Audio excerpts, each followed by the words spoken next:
કોટ ગામના આગેવાનોનો આગ્રહ હતો કે અમારા ખેતરોમાં અમારી વ્યક્તિગત માલિકીની જમીનમાં ખોટા લોકો થાંભલા નાખી જાય છે. પોલીસના 3-4 હજાર લોકોના ટોળા આવે, અમને ધમકાવે. તમે આવીને આશ્વાસનના 2 શબ્દો કહો તો સારું. એના અનુસંધાનમાં આવ્યો છું. ખેડૂતોએ રાજકારણની વાતમાંથી દૂર રહેવું જોઈએ. રાજકારણ તાલુકા પંચાયત હોય, ગ્રામ પંચાયત, દરેક ઠેકાણે રાજકારણ જ હોય છે.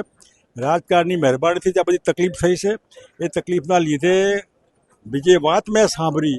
હું ગુજરાતના મુખ્યમંત્રીને કડક કાગળ લખવાનો છું કે આ ધંધા બંધ થાય, ખેડૂતોને હેરાનગતિ બંધ થાય, અને જે રીતે પોલીસનો ઉપયોગ કરીને જે થાંભલા નાખવાવાળા માલિકો હોય એ જે દુરુપયોગ કરો છો એ નહીં થવું જોઈએ.